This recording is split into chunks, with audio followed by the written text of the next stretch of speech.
Beneath the vibrant culture and tourist attractions, Mexico houses a darker reality: the Mexican cartels, responsible for over 150,000 deaths since 2006. Welcome to the first layer of our exploration into the shadowy underbelly of Mexico's society, where we must confront the grim truth of the Mexican cartels. Their notorious reputation is not without reason, as their actions have led to a death toll that surpasses many armed conflicts worldwide. A staggering figure: over 150,000 lives lost since 2006, a statistic that paints a stark portrait of the cartel's ruthless reign.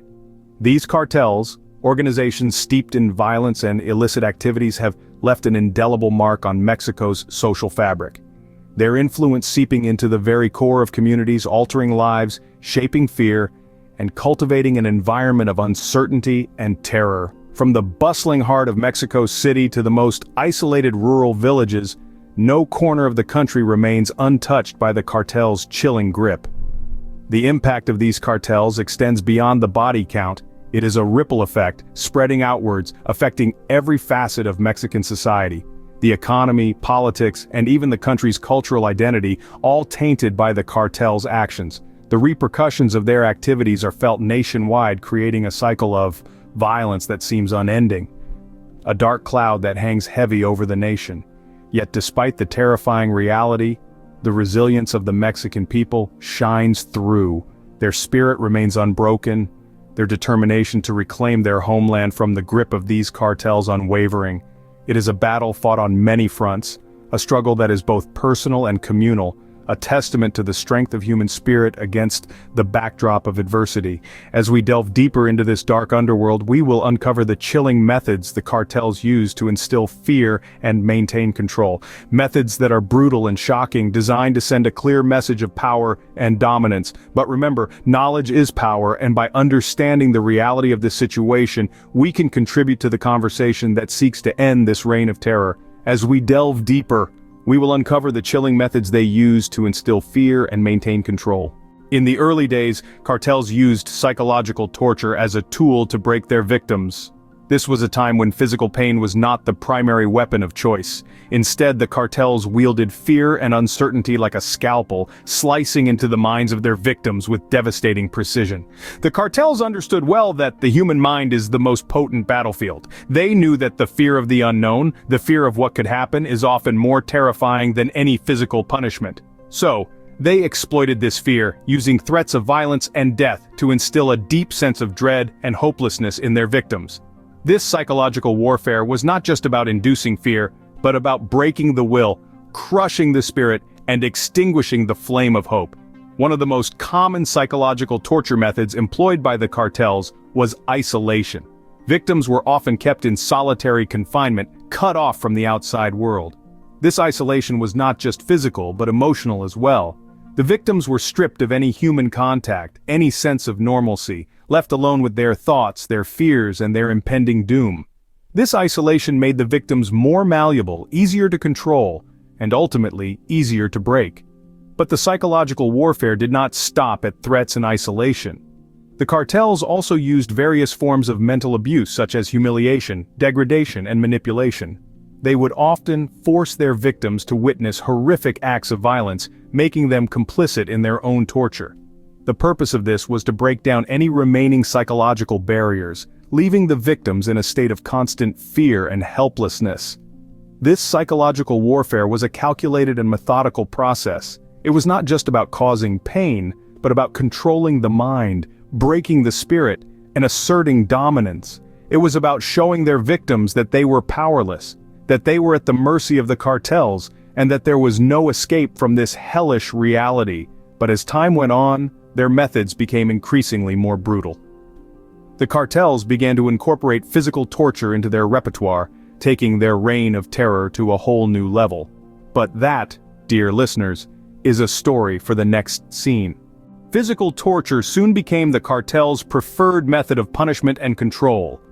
The shift from psychological to physical torture marked a new chapter in the cartel's reign of terror, where mind games and psychological manipulation had once been their tools of choice. The cartels began to favor a more direct, more visceral approach to maintaining their power.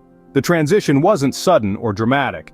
At first, the cartels continued to utilize psychological torture, but slowly they began to incorporate physical pain into their repertoire. Beatings became a common form of punishment. Delivered with a brutality that was chilling in its casualness, these beatings were intended not just to harm, but to break the spirit, to crush any resistance. Waterboarding, a method of simulated drowning, also found its way into the cartel's toolbox. Though less visually brutal than a beating, waterboarding is a form of torture that's as much about the fear of death as it is about physical pain. The terror of not being able to breathe, the panic that sets in as water fills your lungs is a kind of psychological torture all its own. Yet the cartels did not stop there. They began to experiment with other forms of physical pain. Electric shocks, for example, were used not just to cause pain, but to create a sense of helplessness and fear. The cartels were not just interested in inflicting pain, they wanted to create a climate of fear that would keep their victims compliant and terrified. It's important to remember that these methods were not used in isolation. They were part of a larger strategy, a comprehensive approach to control and domination. The cartels understood that physical pain, when combined with psychological manipulation, could be a potent weapon. And so the cartel's methods of torture continued to evolve, becoming ever more brutal, ever more horrifying. But as chilling as these methods were, they were just the beginning. As the cartel's power grew, so too did their capacity for cruelty. Yet, these methods were just the tip of the iceberg. As the cartel's power grew, so did the severity of their torture methods. The escalation of brutality paints a chilling picture of their reign, a reign built on fear and violence. Let's delve into some of the most brutal methods used by these cartels while treading carefully to respect the sensitivity of this topic. The first method we'll talk about is dismemberment. This is not a practice exclusive to the Mexican cartels. It is, unfortunately, a common tactic in organized crime worldwide.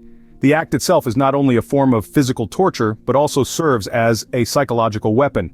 Another horrifying method employed by these cartels is flaying, the removal of skin from the body. This process, which dates back to ancient times, is one of the most painful forms of torture imaginable. It is a method that is not only brutal but also deeply symbolic, signifying the complete dominance and control the cartels aim to exert over their victims. It's important to remember that these methods are not just about inflicting pain. They are used as tools of intimidation, designed to instill fear in anyone who might oppose the cartels. The cartels are not just fighting a physical war, they are waging a psychological one as well. The sheer magnitude of these brutal methods is truly staggering. They demonstrate a level of savagery that is hard to comprehend. And yet, it is a reality that many people face on a daily basis. It's a stark reminder of the lengths to which these cartels will go to maintain their power and control. By discussing these methods, we hope to shed light on the dark reality of the Mexican cartels. It's a gruesome topic, no doubt, but it's an important one to understand. By being aware of these brutal practices, we can better comprehend the sheer scale of the problem and hopefully work towards a solution. These terrifying methods serve as a stark reminder of the power these cartels hold. Let's remember the victims and continue the fight against this reign of terror. Despite numerous efforts, the reign of the Mexican cartels persists. The nefarious grip of these organizations continues to cast a long, ominous shadow over Mexico, reaching into every corner of society. The cartels have evolved, becoming more sophisticated and ruthless in their operations. They are no longer just drug traffickers, but have branched out into human trafficking, extortion, and even oil theft. The impact of the cartel's reign is far-reaching and devastating. The relentless wave of violence has left countless families torn apart and entire communities living in fear. The numbers are staggering, with thousands of lives lost each year, but these are not just statistics. They are mothers, fathers, sons, and daughters, whose lives have been cruelly cut short. The fight against the cartels is an ongoing battle, fraught with challenges. The cartels are deeply entrenched, with vast resources at their disposal. They wield immense power, often operating with impunity. The corruption within the government and law enforcement agencies further complicates the situation, making it difficult to bring these criminals to justice. However, it's not all doom and gloom. There are glimmers of hope in this dark reality. Brave individuals and organizations are standing up to the cartels, risking their lives to bring about change. The government is making strides in its fight against corruption, and the international community is increasingly recognizing the urgency of the situation. The road to ending the reign of the Mexican cartels is long and treacherous. It requires a concerted effort from the government, law enforcement, and the community at large. It requires courage, resilience, and an unwavering commitment to justice. But above all, it requires hope. Hope that one day, the people of Mexico can live free from the fear and violence that the cartels bring. As we continue to shed light on these atrocities, we hope for a future where such brutalities are a thing of the past.